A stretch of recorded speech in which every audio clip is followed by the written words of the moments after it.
Assalamualaikum warahmatullahi wabarakatuh.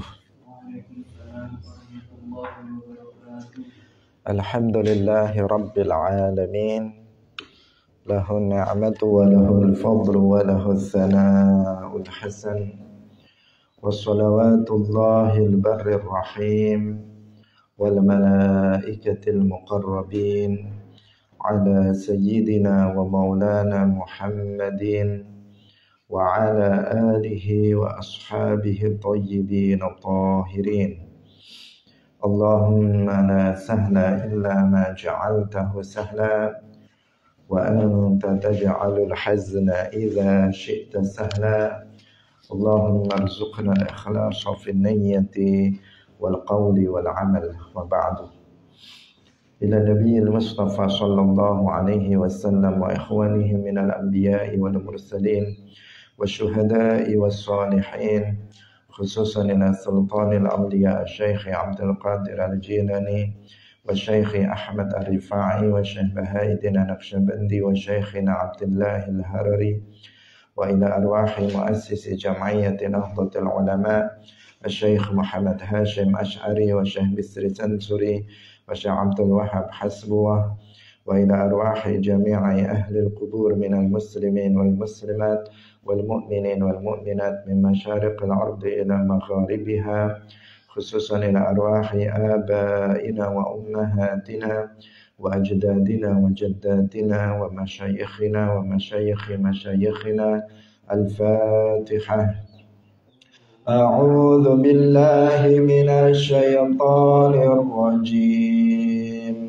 Bismillahirrahmanirrahim. Alhamdulillahi rabbil alamin. Ar-Rahmanir Rahim. Maliki yaumiddin. Iyyaka na'budu wa iyyaka nasta'in. Ihdinas siratal mustaqim. Siratal ladzina an'amta 'alaihim ghairil maghdubi 'alaihim waladdallin. Amin. Hadirin hadirat kaum muslimin muslimat, pemirsa Madu TV rahimakumullah. Alhamdulillah, puji syukur kita sampaikan kepada Allah Subhanahu wa taala. Pada pagi hari ini Allah Subhanahu wa taala masih melimpahkan rahmatnya, nikmat-nikmatnya kepada kita semuanya, sehingga kita bisa hadir dalam majelis ilmuddin, dalam pengajian Matnul Ghayah wa Taqrib. Semoga kehadiran kita dalam majelis ini mendapatkan keberkahan dari Allah Subhanahu wa taala. Kita semuanya mendapatkan ilmu yang bermanfaat fid dunya wal akhirah. Amin ya rabbal alamin. Shalawat dan salam semoga tetap tercurahkan, terlimpahkan kepada junjungan kita Nabi Agung Nabi Muhammad sallallahu alaihi wasallam, para sahabatnya, keluarganya, serta seluruh umat Islam yang mengikuti beliau ila yaumil qiyamah.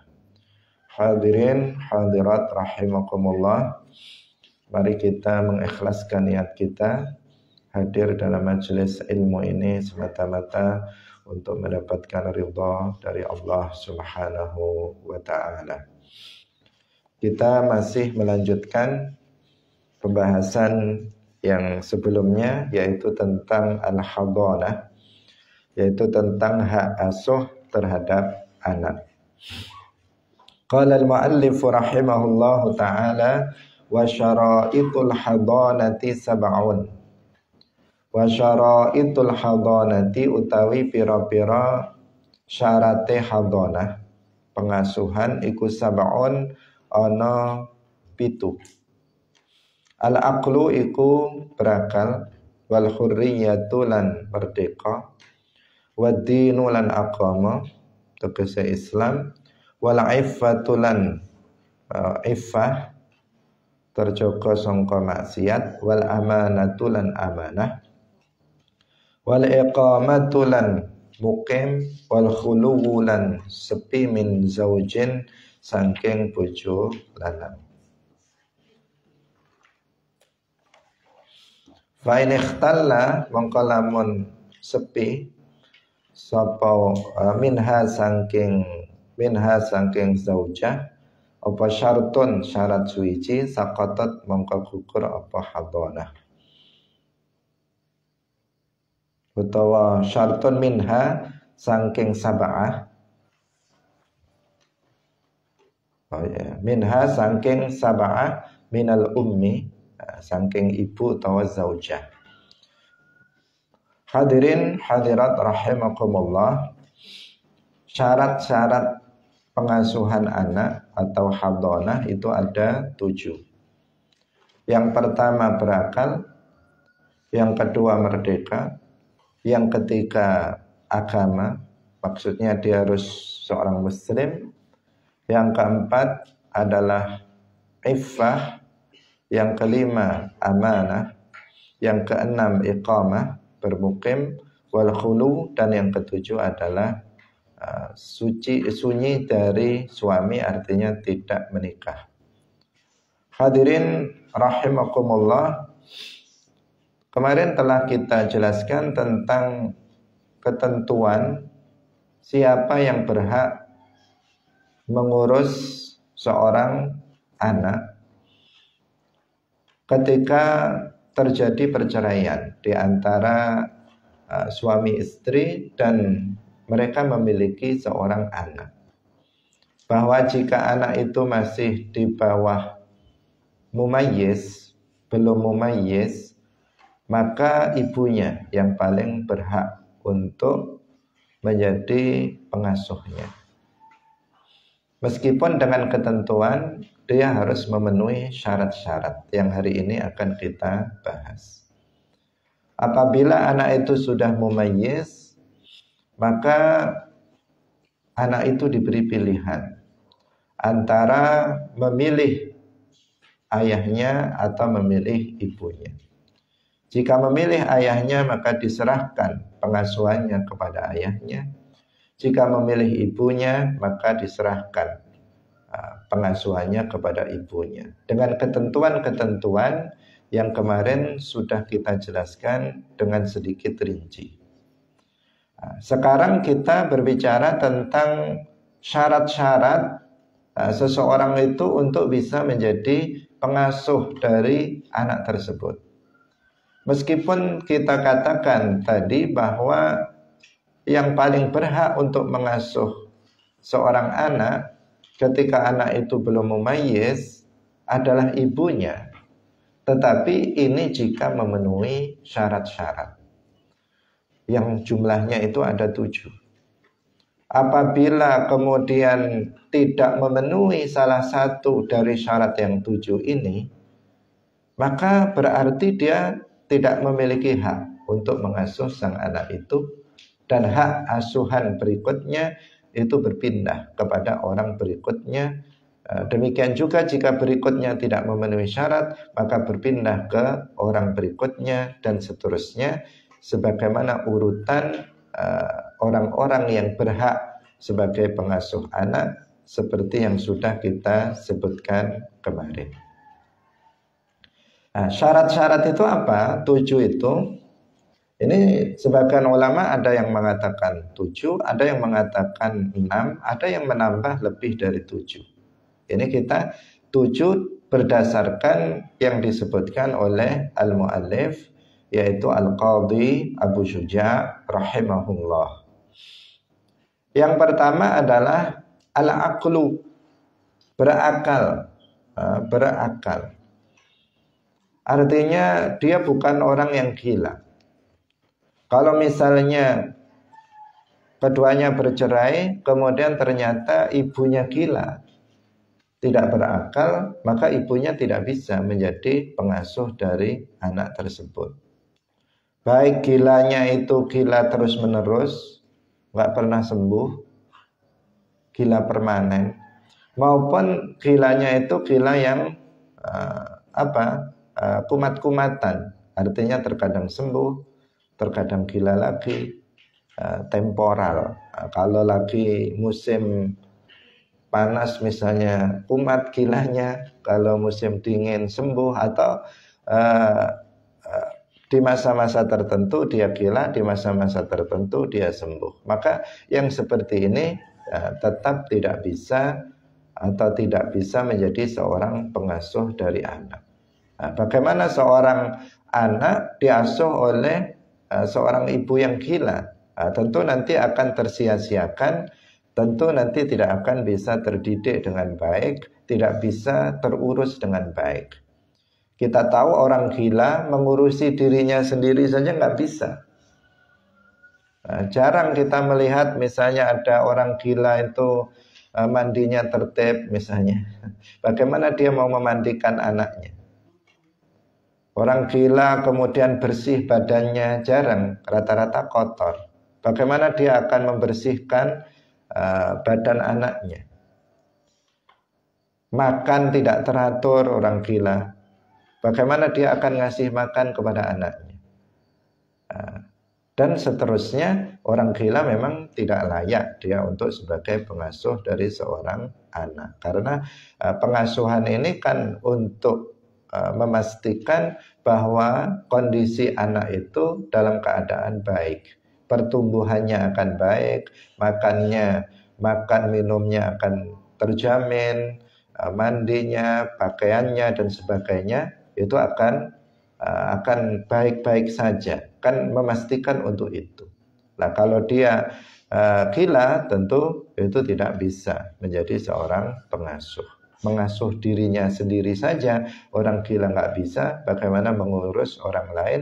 Apalagi ini yang diurus adalah orang yang butuh pengurusan dari orang lain karena masih sangat kecil, belum mumayyiz. Hadirin rahimakumullah, ini syarat yang pertama. Kemudian syarat yang kedua adalah merdeka. Merdeka yang sempurna. Merdeka yang sempurna. Karena ada merdeka yang enggak sempurna, namanya muba'ab. Itu orang budak yang dimerdekakan separuh. Jadi separuh merdeka, separuh belum merdeka. Itu namanya muba'ab. Nah, disyaratkan dalam pengasuhan seorang anak, dia harus orang yang merdeka secara sempurna. Seorang budak yang tidak merdeka secara sempurna, misalnya dia murni masih statusnya budak, atau dia budak separuh tadi, itu tidak berhak sebagai pengasuh anak. Kecuali jika ummul walad. Ummul walad seperti yang telah kita sebutkan kemarin. Ummul walad misalnya seorang sayyid memiliki amat, kemudian memiliki anak dari amat ini. Maka perempuan ini namanya apa? Ummul walad. Nah, ummul walad yang telah masuk Islam. Jadi ummul walad ini telah masuk Islam. Karena jika misalnya sayyidnya itu adalah kafir, kemudian amatnya ini telah masuk Islam, telah masuk Islam, memiliki anak dari sayyidnya tersebut, maka di sini ummul walad nanti dia berhak untuk sebagai pengasuh dari anaknya meskipun statusnya sebagai budak. Karena nggak mungkin anaknya itu diserahkan kepada ayahnya yang kafir. Ayahnya yang sayyid itu dia kafir. Sementara ibunya ummul walad itu muslimah. Dia telah masuk Islam. Maka di sini nanti yang berhak menjadi pengasuhnya adalah ibunya meskipun ibunya itu adalah seorang budak. Tadi disyaratkan harus merdeka, tapi ini pengecualian. Karena jika tidak nanti kan berarti diberikan kepada ayahnya. Sementara ayahnya itu adalah orang yang kafir yang tidak berhak menjadi seorang pengasuh anak. Maka dikecualikan untuk ummul walad ini dia bisa mengasuh anaknya tersebut. Nah, selama dia tidak menikah.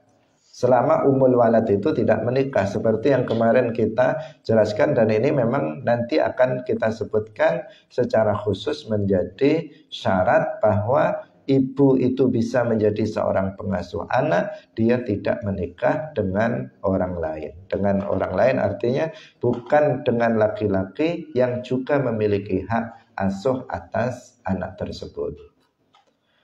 Hadirin rahimakumullah. Nah, kemudian yang ketiga, syarat yang ketiga adalah ad-din, yaitu agama. Yang dimaksud dengan agama di sini artinya Islam. Agama artinya beragama Islam.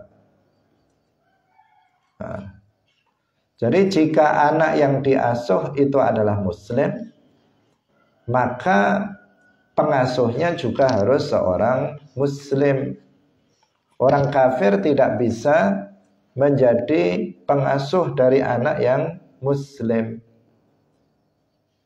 Nah, karena ini sangat terkait ya. Seorang kita mengetahui bahwa seseorang itu bisa menjadi Yahudi atau menjadi Nasrani, itu salah satunya dipengaruhi oleh kedua orang tuanya. Kullu mauludin yuladu 'alal fitrah. Nah, setiap anak itu dilahirkan dalam keadaan fitrah. Artinya dalam keadaan dia masih dalam perjanjiannya ketika di alam arwah ditanya alastu birabbikum qalu bala.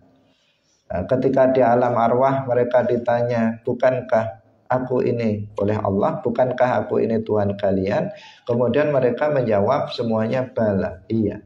Nah, ketika seorang anak itu terlahir, maka dia dalam keadaan fitrah, artinya dalam keadaan sesuai dengan perjanjiannya. Perjanjiannya di alam arwah, dia masih mengakui Allah Subhanahu wa ta'ala sebagai zat yang disembah satu-satunya. Dia siap untuk menerima Islam sebagai agamanya. Tetapi kemudian jika kemudian kedua orang tuanya itu Muslim, maka dia Muslim. Jika kedua orang tuanya itu Yahudi, maka dia menjadi Yahudi. Jika kedua orang tuanya itu Nasrani, maka dia menjadi Nasrani. Jika kedua orang tuanya itu Majusi, maka dia menjadi Majusi. Kullu mauludin yuladu 'alal fitrati fa abawahu yuhawwidanihi au yunassiranihi au yumajjisanihi.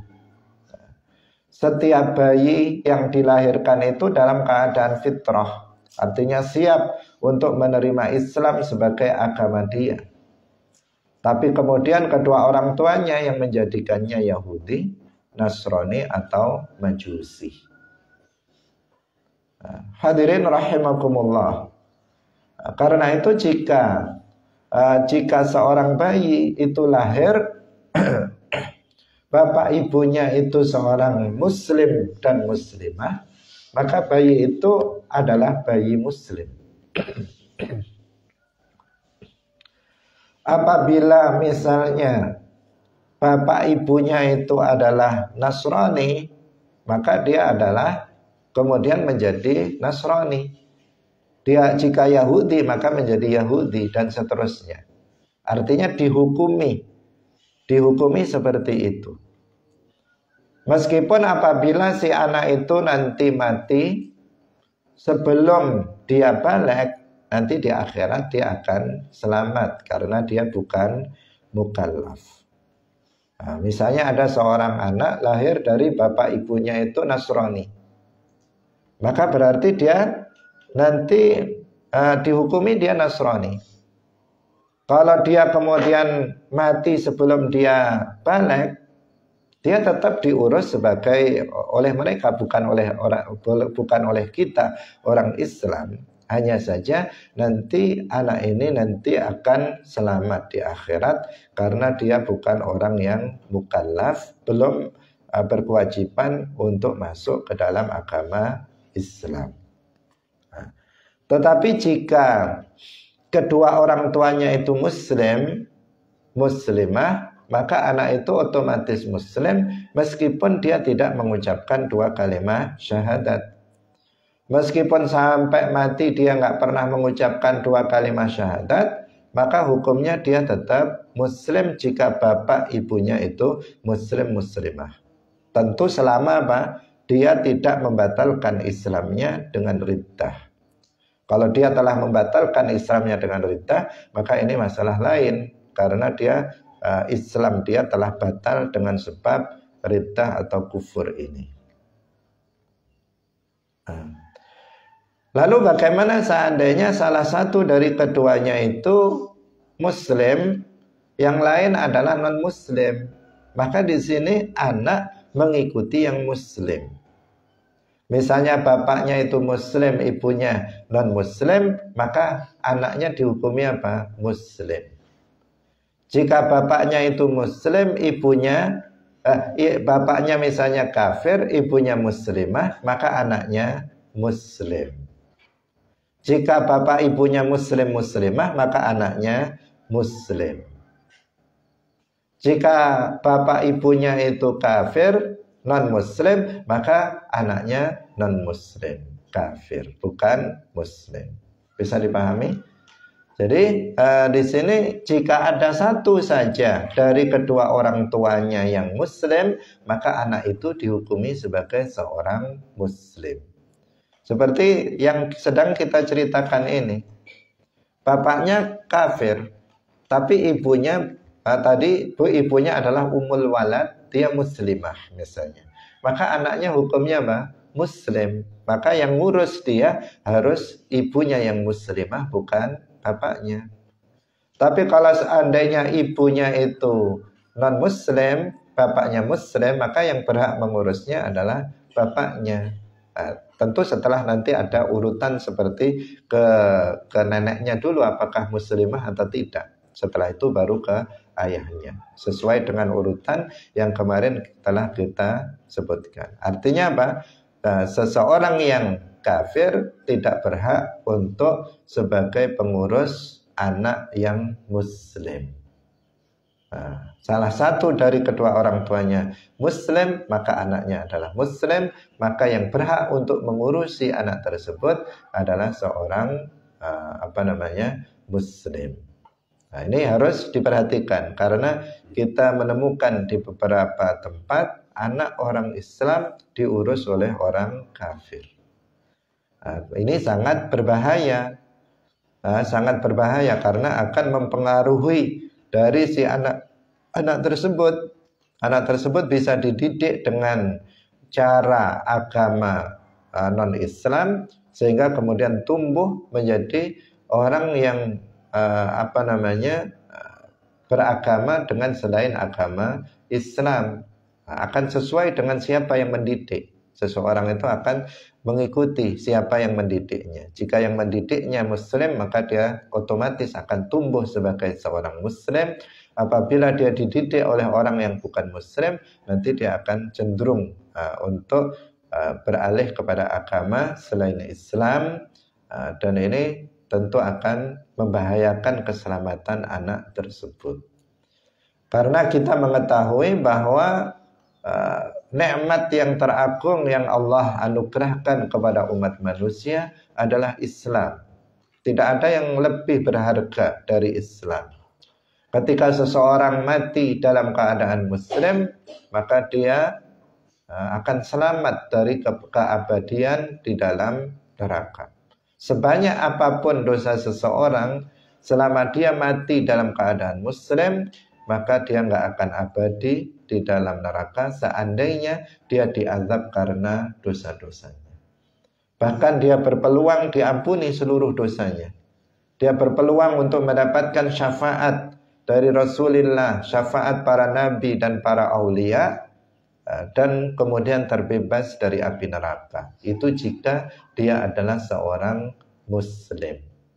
Karena itu Islam adalah sesuatu yang paling berharga bagi manusia. Tidak ada yang lebih dari itu, sehingga Islam ini harus dijaga.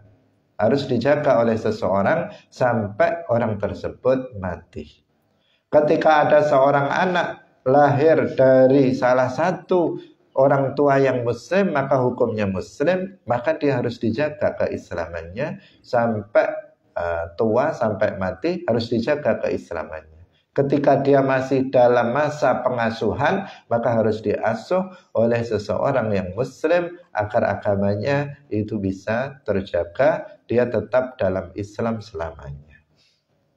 Itu. Nah, jadi syarat ini adalah syarat yang tidak berlebihan. Bahkan memang harus seperti itu. Kalau tidak, maka ini akan membahayakan anak.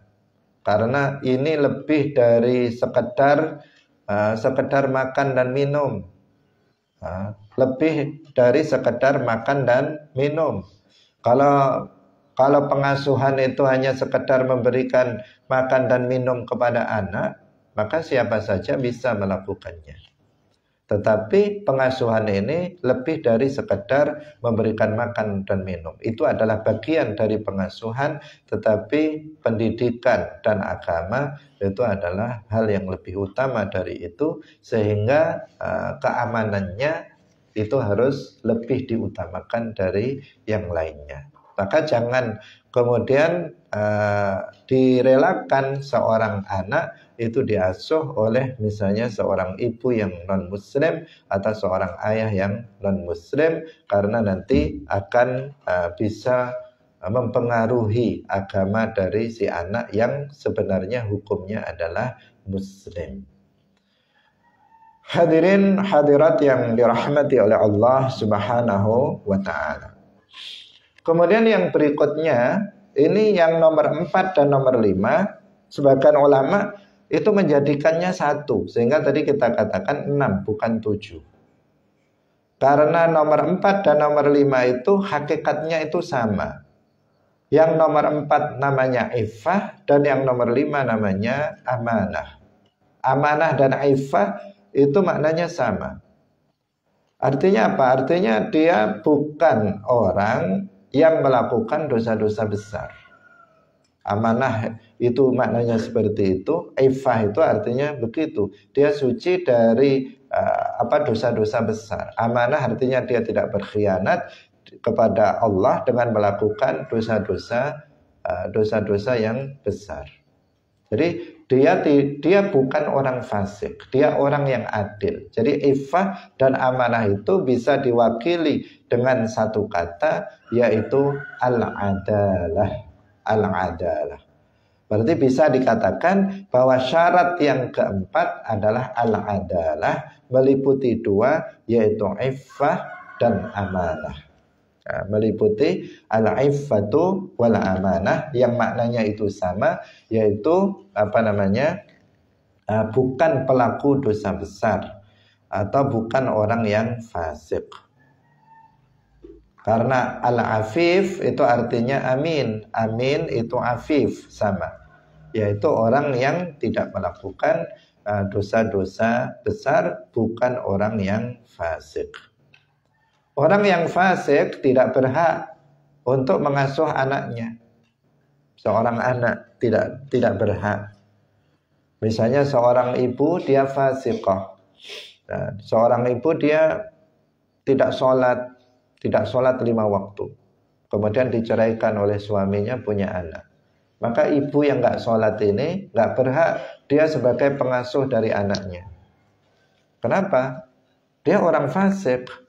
Tarkus sholah, meninggalkan sholat itu minal kabair, tergolong sebagai dosa besar. Orang yang meninggalkan sholat hukumnya dia menjadi orang yang fasik. Tidak layak untuk bahkan tidak boleh dia untuk sebagai pengasuh seorang anak. Bagaimana jadinya anaknya nanti jika ibunya saja tidak melaksanakan sholat? Bahkan para ulama menyebutkan seorang istri yang meninggalkan sholat itu sunnah untuk diceraikan. Jika ada seorang laki-laki memiliki istri nggak mau melaksanakan sholat 5 waktu, subuhnya misalnya selalu bangun siang, nggak melaksanakan sholat subuh, atau misalnya sering meninggalkan sholat, maka sunnah bagi suami tersebut, bagi laki-laki tersebut untuk menceraikannya. Tentu setelah apa? Setelah dibina, dididik nggak bisa, memang pemalas dan memang seperti itu modelnya, maka di sini disunnahkan untuk diceraikan. Ini menunjukkan apa? Menunjukkan pentingnya sholat. Bahwa sholat ini merupakan kewajiban yang paling wajib setelah iman. Kewajiban yang paling wajib itu al-imanu billahi wa rasulihi. Beriman kepada Allah dan Rasulnya. Ketika Rasulullah ditanya tentang amal perbuatan yang paling mulia, beliau mengatakan afdhalul a'mali imanun billahi wa rasulihi. Amal yang paling utama adalah iman kepada Allah dan Rasulnya. Nah, setelah itu urutan yang kedua, amal perbuatan yang paling utama, yang paling wajib adalah sholat 5 waktu. Zuhur, asar, maghrib, isya, subuh. Sholat 5 waktu itu. Ini adalah amal perbuatan yang paling utama dan yang harus lebih diutamakan dari yang lainnya. Dan ini adalah, sholat ini adalah yang pertama kali nanti dihisab pada hari kiamat. Awwalu ma yuhasabu al-abdu yaumal qiyamah as-shalah. Pertama kali yang akan dihisab pada hari kiamat terhadap seorang hamba adalah sholatnya. Itu yang dimintai pertanggungjawaban pertama, sholat 5 waktunya, bukan yang lainnya. Setelah yang lainnya baru setelahnya. Nah, itu menunjukkan apa? Pentingnya sholat ini. Nah, seorang pengasuh anak ini dia harus orang yang tertib sholatnya. Karena meninggalkan sholat berarti dia jatuh pada dosa besar, dan itu berarti dia menjadi seorang yang fasik dan tidak berhak untuk menjadi pengasuh anak. Jika ibunya nggak sholat, nanti anaknya juga nggak sholat. Nggak diajari sholat, nggak dididik dengan sholat. Atau secara umum kewajiban tidak dijalankan. Puasa Ramadan nggak dilakukan, yang maksiat dikerjakan. Misalnya ibunya seorang penzina misalnya, maka dia tidak layak untuk menjadi pengasuhnya. Ibunya seorang peminum khamr, penjudi misalnya, maka ibu yang buruk seperti itu dia tidak layak dijadikan sebagai seorang pengasuh dari anak tersebut. Kan ada ibu-ibu yang seperti itu ada. Terkadang ada orang-orang, seorang penzina misalnya, dia bekerja di lokalisasi tempat perzinaan, kemudian memiliki anak. Maka ibu yang seperti itu selama dia belum bertaubat, maka dia tidak bisa jadi pengasuh anaknya. Mau jadi apa nanti anaknya jika pengasuhnya saja seperti itu? Hadirin rahimakumullah. Dalam hal ini tentu berbeda jika orang tersebut sudah bertaubat. Dulu memang dia nggak pernah sholat, tetapi sekarang dia sudah sholat, sudah bertaubat. Dulu dia memang seorang penzina, tetapi dia sudah bertaubat dan dia sekarang sudah berhenti dari perbuatannya itu. Dulu dia memang seorang penjudi, pemabuk, tetapi sekarang dia sudah berhenti dari kegiatan maksiatnya itu.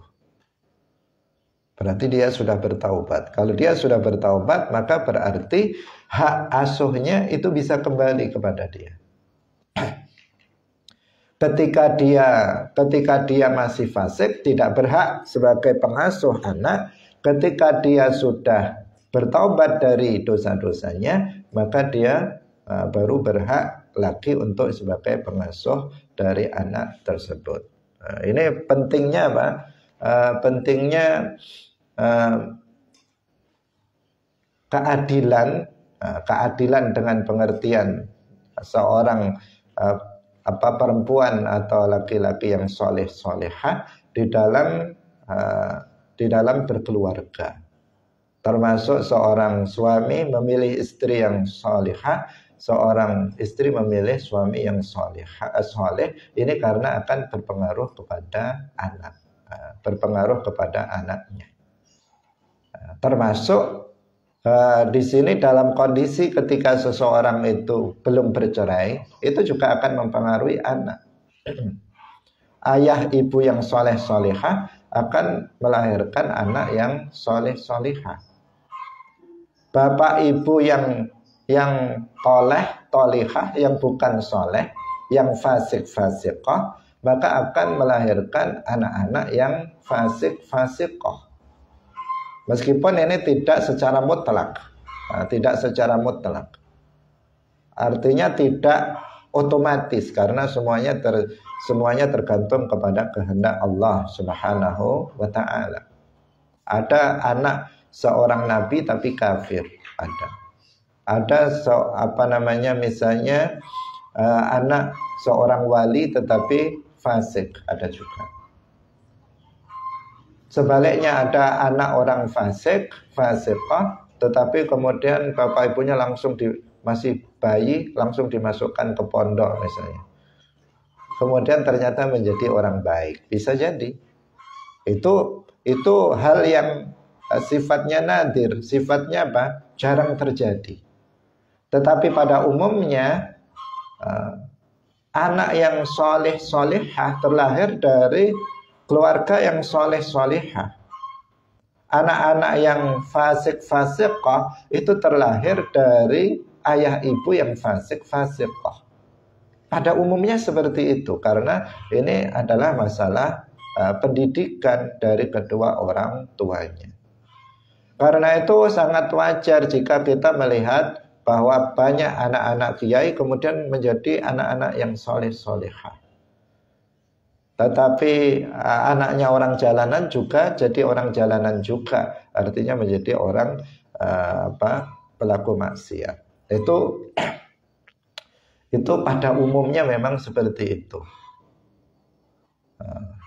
Orang mengistilahkan kacang gimana itu? Tidak jauh dari pohonnya, gimana itu? Menjalar tidak jauh dari pohonnya. Artinya tidak jauh dari pohonnya. Saya nggak begitu paham. Yang jelas apa? Nggak jauh dari kedua orang tuanya lah.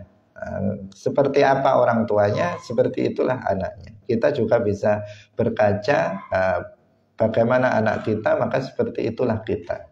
Tidak jauh berbeda. Apalagi dalam hal ini adalah seorang pengasuhnya, misalnya ibunya, maka di sini sangat menentukan bagaimana jadinya anak tersebut. Sebagian orang mengatakan atau dikatakan bahwa ibu itu al-madrasatul ula, dia adalah sekolah pertama bagi anak itu. Jika si ibu itu baik, maka itu akan berpengaruh kepada anak-anaknya. Sehingga tidak bisa dianggap memang sesuatu yang sederhana. Seseorang yang mencita-citakan memperoleh keturunan yang solih-solihah, maka sudah direncanakan dari awal sejak dia sebelum menikah. Saya ingin memiliki anak yang soleh-solehah, maka saya langkah pertama mencari istri yang soleh-solehah.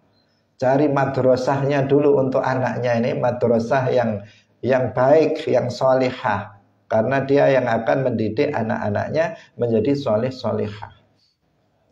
Tapi kalau enggak, misalnya banyak yang laki-laki itu kalau mencari istri, yang dilihat ya yang penting cantik aja. Entah soleh atau enggak solehah atau enggak, yang penting cantik sudah bisa jalan. Alasannya nanti bisa dididik sambil jalan. Padahal mendidik sambil jalan itu sulit. Mendidik sambil jalan itu sulit. Enak ngomongnya saja. Ngomongnya saja nanti udah istri saya nggak paham agama nggak apa-apa. Yang penting kan saya paham. Nanti bisa saya ajari sambil jalan. Itu teori. Teori mudah, tetapi dalam mendidik istri sambil jalan itu sangat sulit, tidak semudah yang diucapkan. Sangat sulitnya bisa karena kesibukan suami yang tidak yang sulit untuk mendidik istrinya, secara langsung ajari ilmu agama kepada istrinya karena kesibukannya dengan pekerjaan-pekerjaan. Bisa jadi ya istrinya nggak bisa lagi dididik, sudah terlanjur tua, sudah terlanjur dewasa, sehingga tidak seperti yang anak-anak yang masih bisa dididik. Jadi tidak semudah itu. Nah, karena itu yang lebih aman itu ya mencari istri yang memang sudah belajar ilmu agama dengan baik, mengamalkannya, solehah, sehingga sudah jadi. Ketika dijadikan sebagai istri, siap menjadi seorang ibu yang akan mendidik anak-anaknya dengan pendidikan Islamiyah, pendidikan yang baik. Itu cara yang mudah. Meskipun kita juga tidak pungkiri ada orang-orang yang kemudian mampu untuk mendidik istrinya dari tidak baik menjadi baik. Itu juga ada. Tetapi seseorang yang menginginkan memiliki keturunan yang soleh solehah, itu memang sangat erat hubungannya dengan si istri tersebut. Seperti apa istrinya, maka nanti insya Allah anaknya itu akan bisa baik sebagaimana pendidiknya atau pengasuhnya. Hadirin hadirat yang dirahmati oleh Allah Subhanahu wa ta'ala. Kemudian yang berikutnya, ini nanti insya Allah akan kita bahas besok ya, tentang pendidikan anak. Ini sebagai tambahan, karena ini diperlukan terkait dengan masalah ahkamun nikah ini. Secara khusus insya Allah besok akan kita bahas tentang masalah tarbiyatul aulad. Jadi bagaimana mendidik seorang anak. Syarat yang berikutnya, syarat yang keenam adalah iqamah. Al-iqamatu. Iqamah artinya bertempat tinggal di tempat anak yang diasuh. Jadi yang mengasuh itu bertempat tinggal di daerah anak yang diasuhnya, bukan di tempat yang terpisah. Misalnya anaknya di Kediri, ibunya di Jakarta misalnya. Atau kebalikannya, misalnya anaknya di Surabaya, kemudian ibu yang ngurusnya ada di Jakarta. Gimana ini? Namanya nggak ngurus itu. Namanya ngurus itu ya dia pengurusnya itu atau pengasuhnya itu harus berada di tempat. Di tempat di mana anak itu tinggal. Apabila salah seorang kedua orang tuanya menginginkan untuk melakukan bepergian, bepergian misalnya untuk haji, untuk bisnis, untuk jalan-jalan dan sebagainya, baik itu perjalanannya itu jauh atau dekat, maka di sini hak asuhnya itu berarti bersama, hak asuhnya itu diberikan kepada mereka yang berada di rumah, mereka yang tidak melakukan bepergian. Yang bepergian itu tidak bisa menjadi hak asuh dari anak tersebut.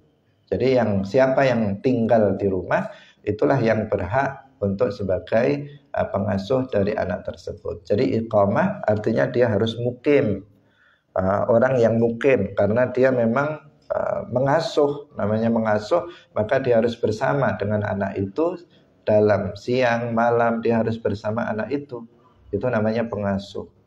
Kalau kemudian ditinggal-tinggal pergi, maka orang seperti itu, misalnya ibunya seorang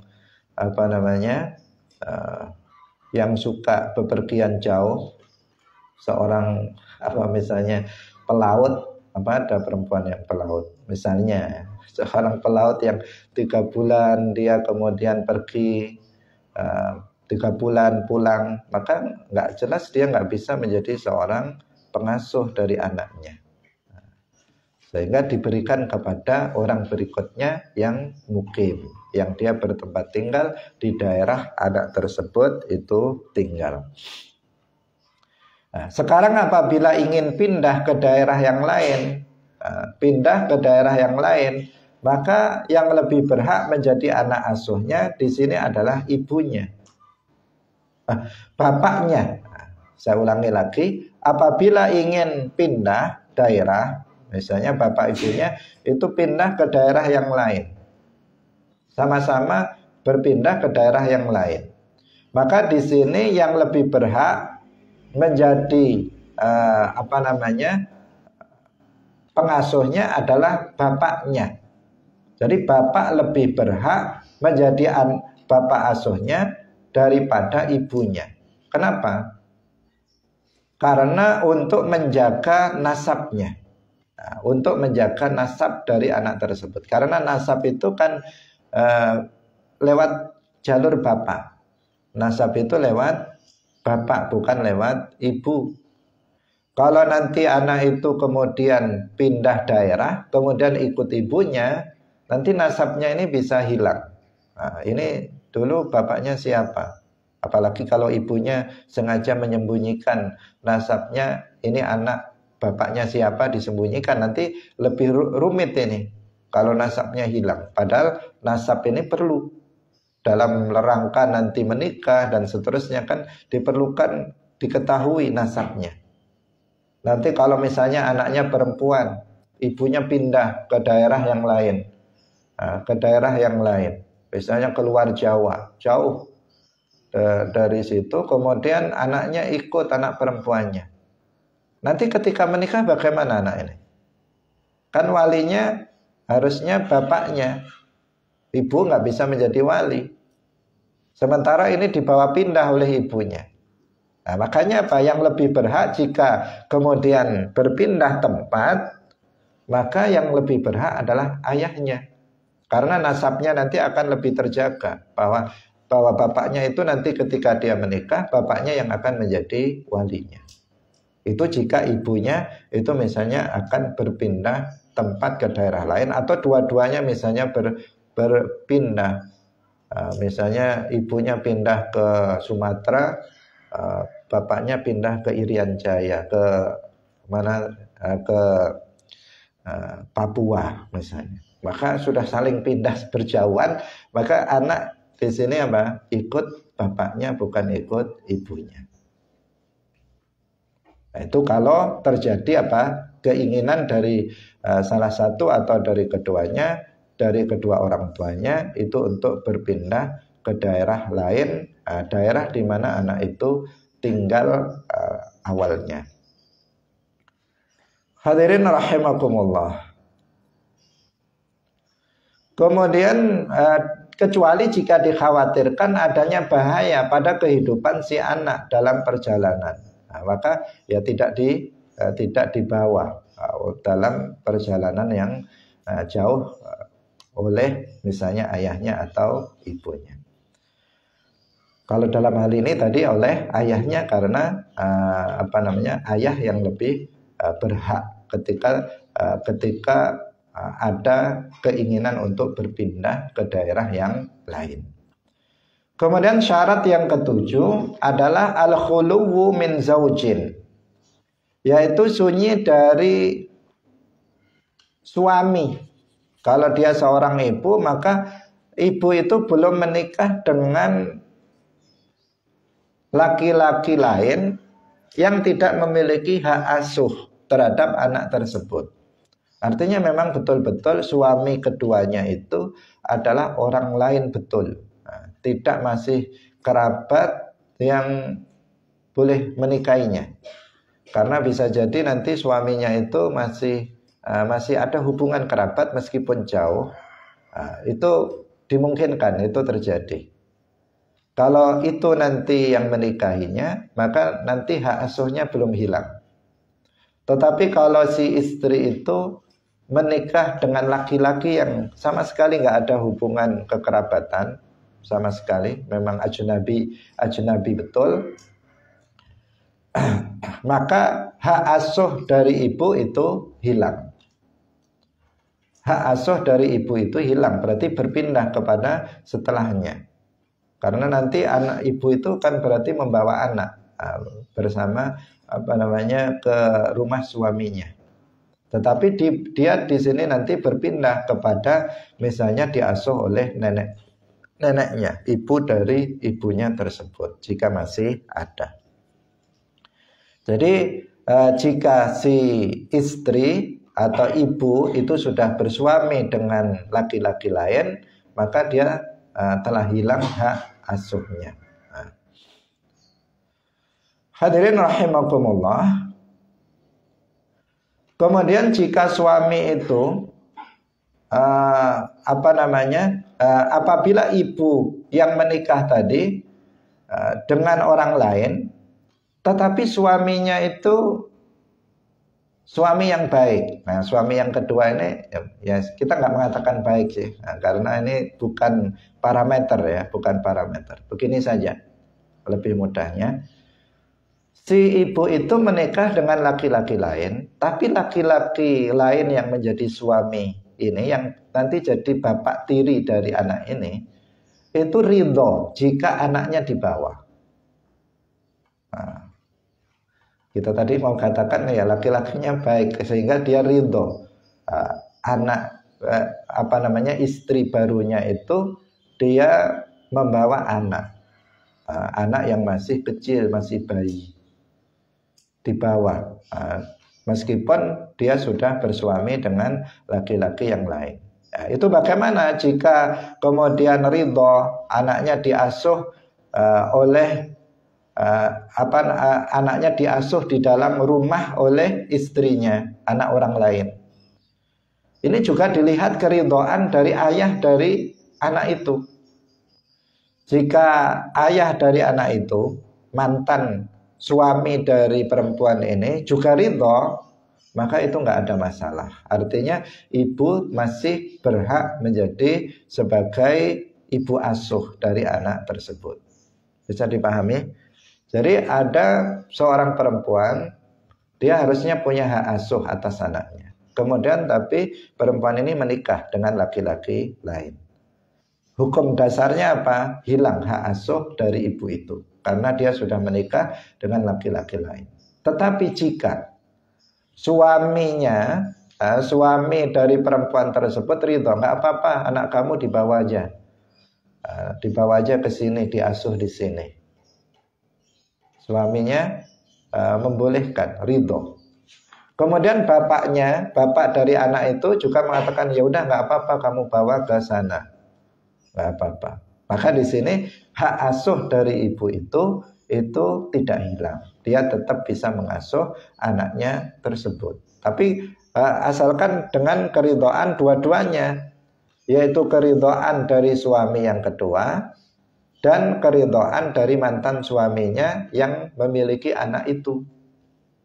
Karena kalau enggak ya enggak bisa. Misalnya suami yang baru ini enggak mau kalau kamu bawa anak ke sini.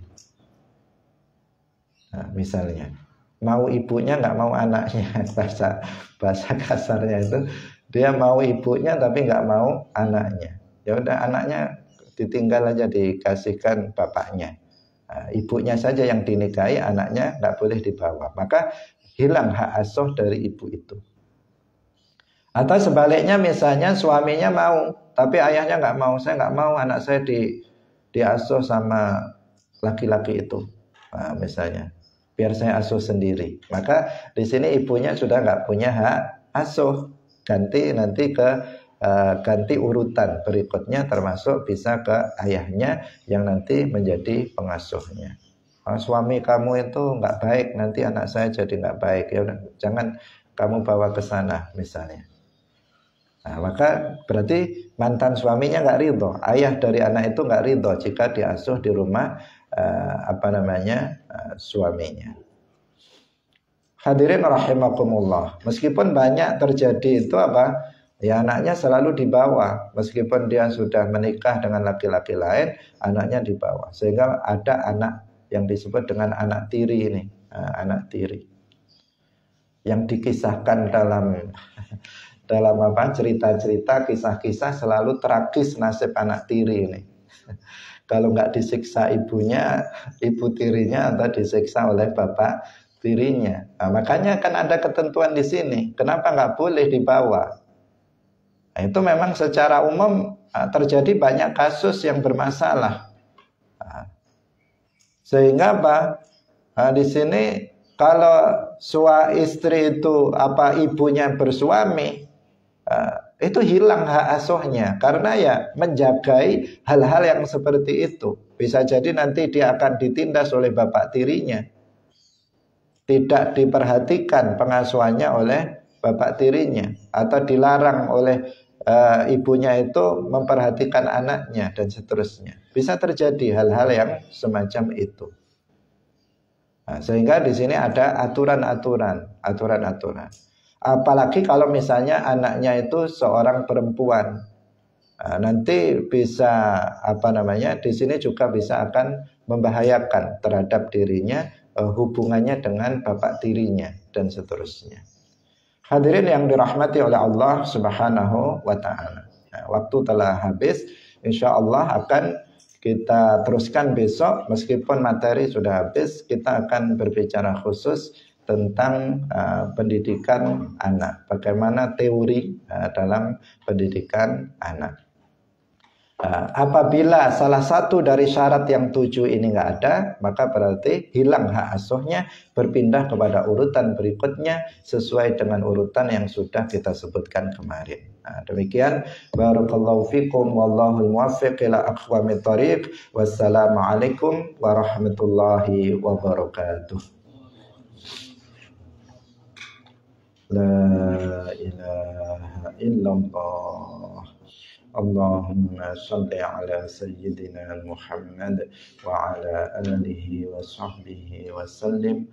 Rabbil ghafirli wa liwalidayya wa lil mu'minina wal mu'minat.